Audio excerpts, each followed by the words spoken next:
What is going on, you guys? It is your boy Austin, and my girl and I just got done watching the 2012 presidential debate, and my oh my, what a difference 12 years has made. And one comment put it the best is that the 2012 debate was a educated debate between two highly respectful men, and the 2024 debate was a WWE tournament. And I thought that was pretty accurate. But it also got me thinking, what if we take a look back and compare the past presidential elections? And that's exactly what we're doing right now. As you can see, I got 270 to win pulled up right here, and we are on the 2020 presidential election. And yeah, so let's take a look. So Biden got 306 electoral votes, 81 million popular votes. Trump got 232 electoral votes and 74 million popular votes. Jorgensen, see, that's who I would have voted for if I had voted, but again, look at that massive L she took. And so, like, why? There's no point anyway. But, damn, look at that. Yeah, that's pretty mixed, man. 2020 was a wild time. I'm glad. I miss 2012 when the debate was respectful on both sides, you know? I wish we still lived in that time period. Unfortunately, there's a lot of division these days, which is very sad. But anyways, that's 2020. Let's go back to 2016. All right, so this is, I didn't realize this back then because I was a naive little kid, but Trump lost. Look at that, by 3 million votes. Clinton won the popular vote, whether we like that or not, and she got 227 electoral votes, and that's where Trump actually beat her, unfortunately. I shouldn't say unfortunately because I don't really care either way. My opinion is indifferent, you know, again. If I was to vote again, it'd be for Libertarian Gary Johnson, but back then I did turn 18 in 2016, so yeah, I could have voted, but it just doesn't really interest me, or it didn't interest me, I should say. But yeah, that is wild, dude. Clinton won that, or at least that's the theory, anyway. That's wild, man. Anyway, that's 2016. Let's go back to 2012. Obama! Oh, yeah. He swept Romney, dude. Obama won with 332 electoral votes and 65 million popular votes. And Romney got 60 million, or just under 61 million popular votes and 206 electoral. Look at that map, dog. Wild. What are some of the issues? Role of government, spending and taxes. Obama only the second president to be elected to a second term with the fewer electoral votes. Huh. Oh, hold on. Back in 2016, yeah, that was what I wanted to touch on. One of only 5 elections where the popular vote winner was defeated. That is fucking crazy, dude. Last one was in 2000, 24 years ago. That's mind-boggling. Anyway, back to 2012. So, yep, Obama got just under 66 million popular votes. Romney got just under 61. Romney took an L, but I miss this time period where the debates on both sides were mutually respectful. And, yeah, I liked the joke in the beginning where Obama and Romney were talking about his anniversary, and, like, that would never fly today, you know? Or not fly, but it would never happen today, you know what I mean? It's just wild. Anyway, back to 2008. And oh my, 10 million vote difference. John McCain had 173 electoral votes and just under 60 million popular votes, and Barack Obama had 365 electoral votes and just under, okay, maybe not just under, but 69 popular votes. 69, nice. But yeah, this was when people, I think, really wanted to change on both sides, and clearly, Obama won. That was cool. That was like my first recollection of like politics I can remember. I think I was in 4th grade during this time period, but either way, it's really interesting to look back on. Let's see what some of the issues were. McCain won Nebraska, but Obama earned an electoral vote by winning the popular vote in the 2nd congressional district. This marks the first time that Nebraska has split its electoral vote since it moved away from the winner-take-all method in 1992. Huh. Obama received more votes than any candidate in history. The prior record, about 62 million, was set in 2004 by George Bush. 2004. We got George Bush coming in with a W at 286 electoral votes and 62 million popular votes, and John F. Kerry coming in at 251 electoral and about 59 million popular votes. Huh. A lot more red on here this time around. It's crazier to see how redder and redder this map gets the further we go back. It's like, man, how times have changed, huh? What were some of the issues? Kerry won Minnesota, however one elector cast a vote. Bush and Kerry each received more votes than any candidates in history to that point. The prior record, about 54.5 million votes, was set in 1984. Wow. Issues of the day: terrorism, Iraq war, job growth. All right, let's go to 2000. Got George Bush coming in with a W, barely. Oh, right, this is one of the years where, yeah, one of the only 5 elections where the popular vote winner was defeated. That's wild, man. Bush got about 50, I can't talk, dude, excuse me. 50.5 million votes. God, why can't I talk today? I apologize. And then Al Gore got just under 51 million. So theoretically, again, just like Clinton, he should have won that, but by a landslide, Bush got 271 electoral votes and Gore got 266. Man, that must have been a nail-biter too, huh? That's crazy. All right, let's take it back even further. Well, hold on now. Did I read some of the issues? Outcome of race unknown for several weeks due to dispute over close totals in Florida. Huh, that sounds familiar. Green Party candidate Ralph, but no electorals. Oh man, that's sad. Okay. 1996. We got Clinton! Oh yeah. See, this is like, you can definitely tell this was the 90s when people were really wanted to change and people were like really starting to like, you know, be progressive and spread their message out. This was like the year of the hippies. That and Woodstock, I would say.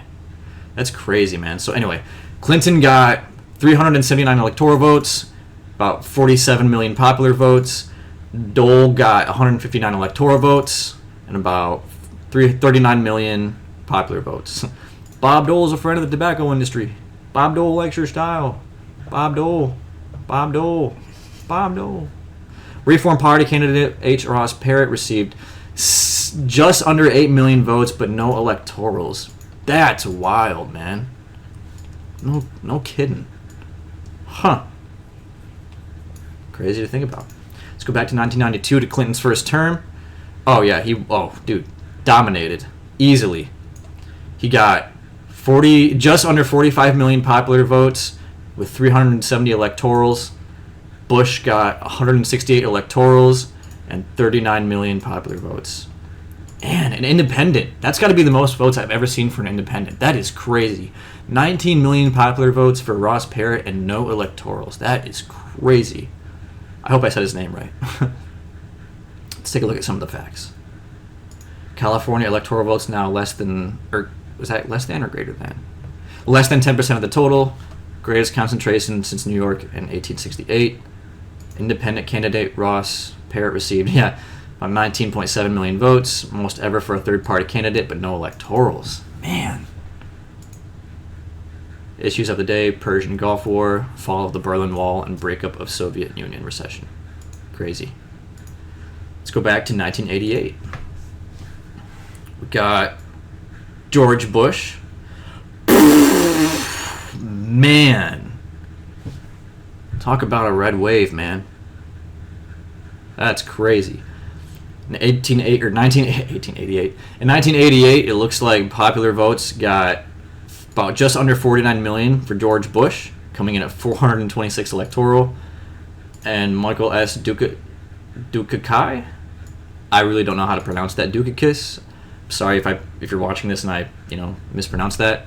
He got 111 electorals and about just under 42 million popular votes. Man, that's crazy.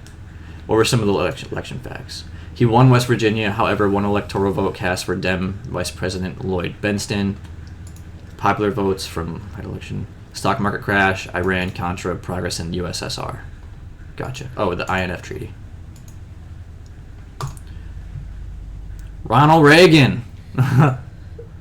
Oh boy, that sounds about right. All right, so Reagan got 54 million popular votes and 525 electorals, and Mondale got just 13 electoral votes and 37.5 million popular votes. Man, talk about an L for the Democrats, huh? Whew. Were some of the election facts. Mondale's running mate, Geraldine Ferrero, is the first woman on a major party presidential ticket. I'm sure that was big news at the time. Reagan received 525 electoral votes and over 54 million popular votes. The electoral vote total is a record that stands to this day. That's crazy. Issues of the day: recession and the subsequent recovery, start of the bull market for stocks, and defense spending. Wow. Let's go back to 1980. Reagan's first term. Looks like there were a few more candidates here. Got Ronald Reagan taking the dub at 489 electorals and just under 44 million popular votes. Got Jimmy Carter taking an L with 49 electoral votes and 35.5 million popular votes. John Anderson was independent, got 0 electorals, no surprise. Got 5.7 million popular votes, and Ed Clark, the Libertarian, got just under 1 million popular votes. You can see Democrats won Minnesota, West Virginia. West Virginia! Wow. That's shocking. To see West Virginia blue? That's crazy. Rhode Island, yeah. DC, yeah, that's crazy. What were some of the facts? Independent candidate John B. Anderson received 5.7 million votes, but no electorals.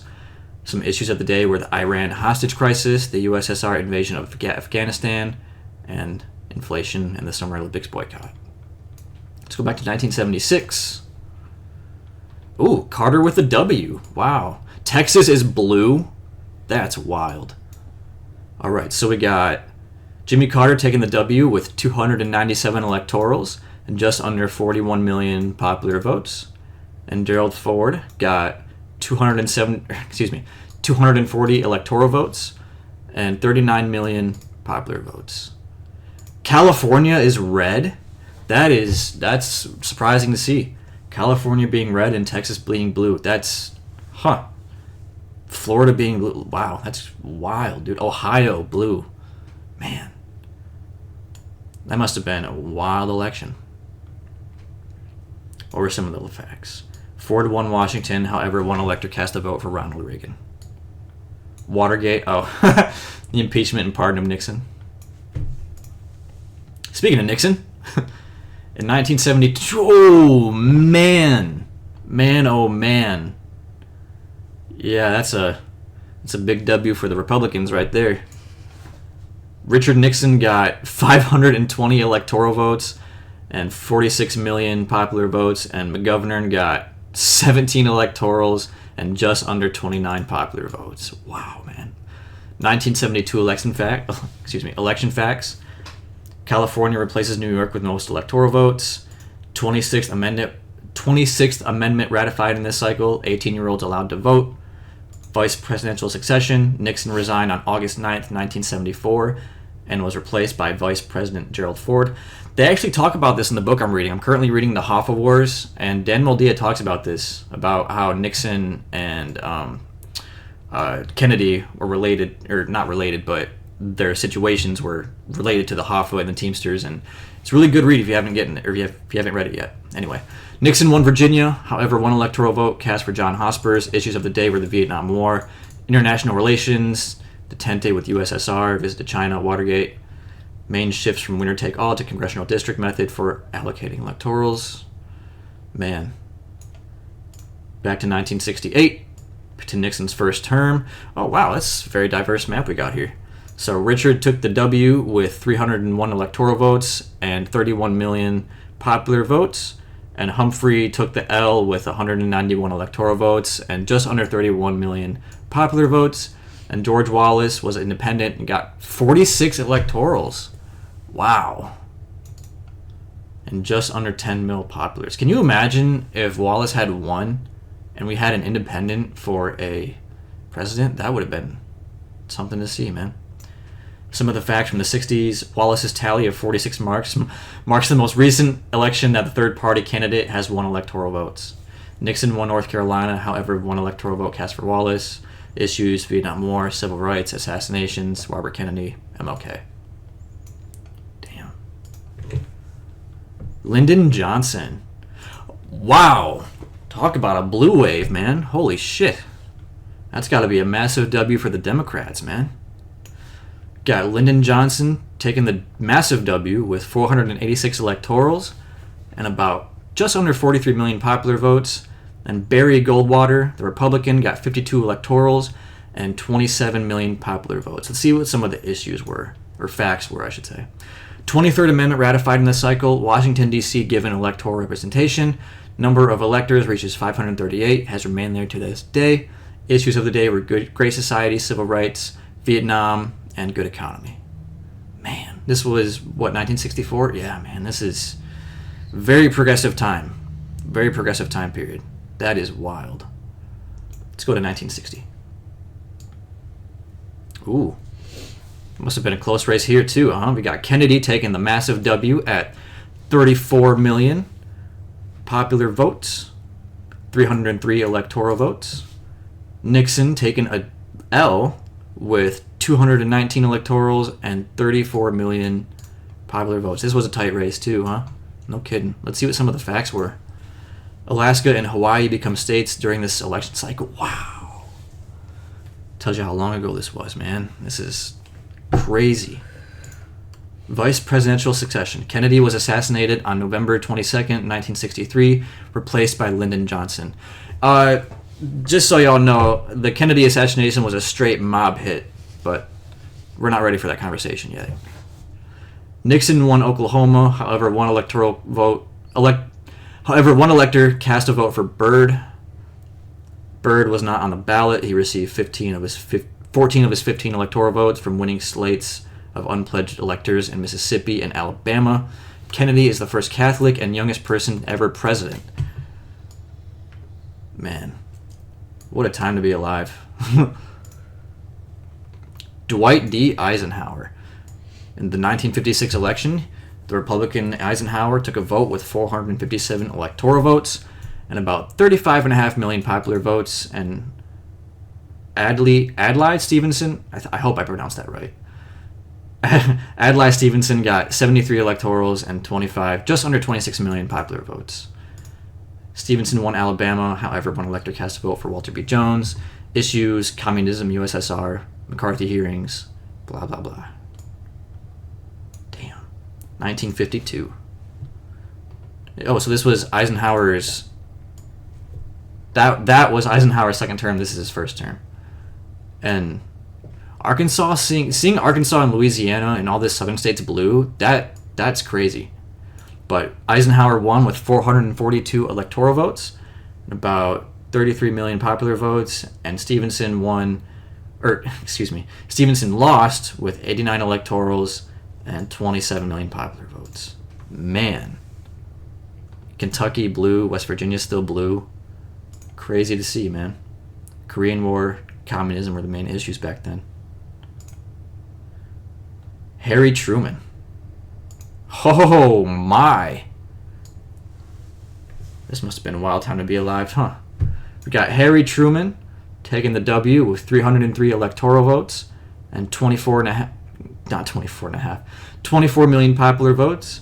And Thomas Dewey got 189 I can't talk today, dude. 189 electoral votes and just under 22 million popular votes. And J. Strom Thurmond got about 39 electoral votes and they both got about the same amount of votes here, 1.1 million. This map is something to see, though, man.